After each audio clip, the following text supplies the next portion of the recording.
Halo semuanya, saya mau menjawab pertanyaan dari Marau Kotes. Dia bertanya begini, Romo, kalau seorang Katolik menikah secara sipil karena pasangannya beragama lain dan belum nikah gereja, apakah boleh menerima komuni?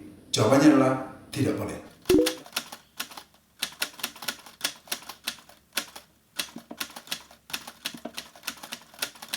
Halo Sahabat Santo Bulus, selamat bertemu kembali di channel ini.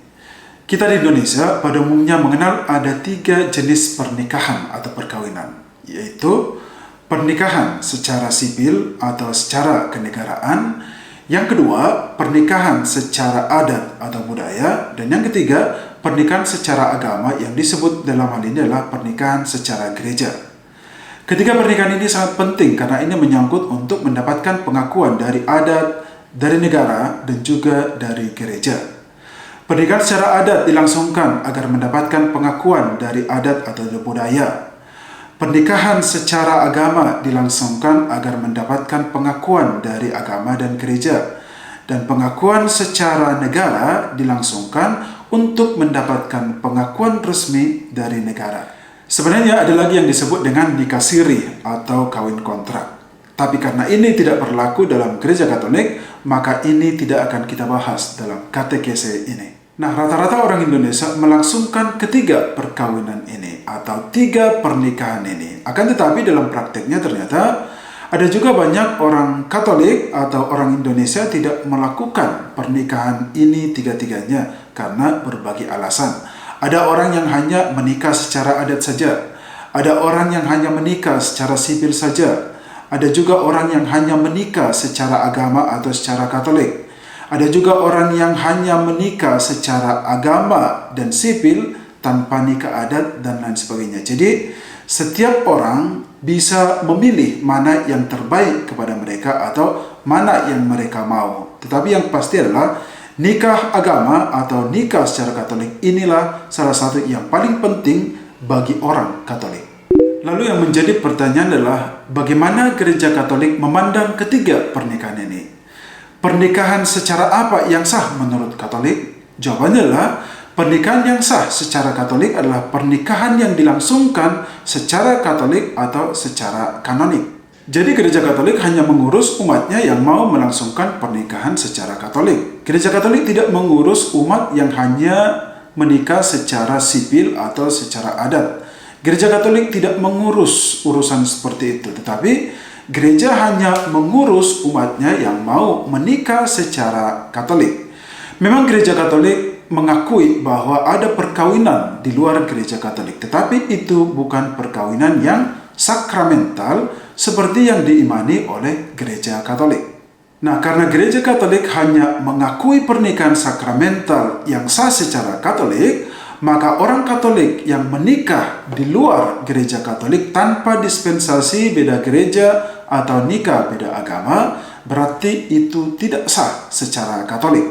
Karena itu tidak sah secara Katolik, maka mereka yang melangsungkan pernikahan semacam itu terhalang untuk mendapatkan sakramen-sakramen dalam gereja Katolik, termasuk mereka tidak boleh menerima komuni atau ekaristi saat misa. Selain mereka tidak diperbolehkan untuk menerima sakramen-sakramen dalam gereja Katolik dan tidak boleh menerima komuni saat misa, mereka juga tidak diperbolehkan terlibat aktif dalam pelayanan gereja. Jadi, mereka ini terhalang untuk menjadi prodiakon atau asisten imam atau juga menjadi ketua lingkungan bahkan pemimpin ibadat sabda.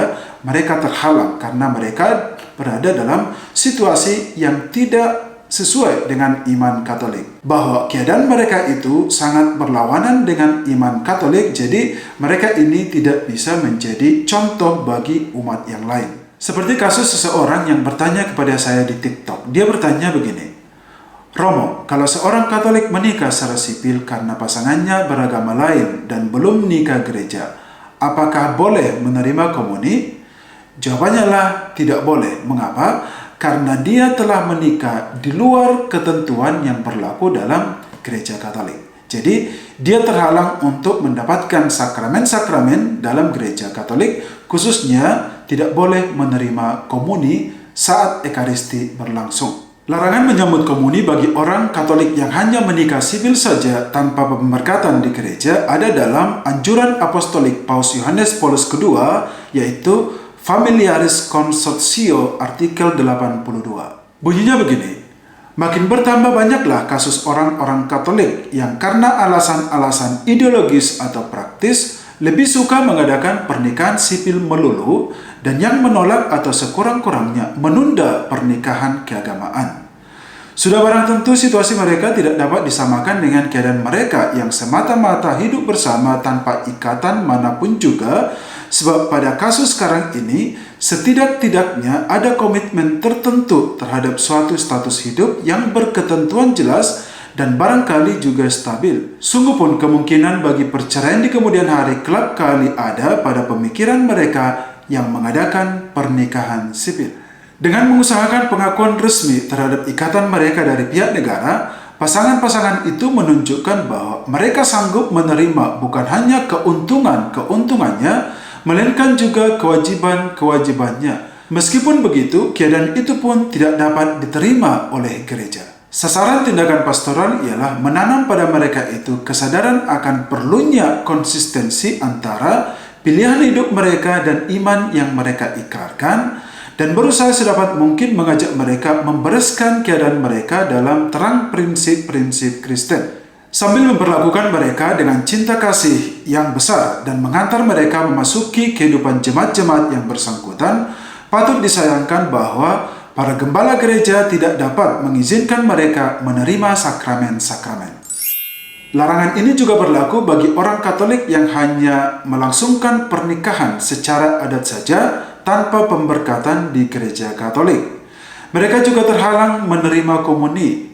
Lalu jalan keluarnya bagaimana? Atau bagaimana caranya agar mereka kembali bisa menerima komuni lagi?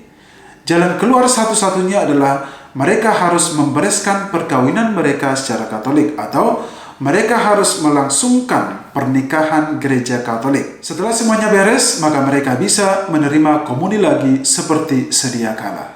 Jadi bila Anda orang Katolik berada dalam kasus atau situasi semacam ini, saya sarankan segera bereskan perkawinan Anda. Jangan tunda-tunda lagi. Jangan biarkan diri Anda lama-lama berada dalam situasi yang berat ini, karena ini akan menyiksa batin Anda, juga menyiksa jiwa Anda, dan juga Anda akan selalu merasa terkucilkan dari umat Katolik lainnya.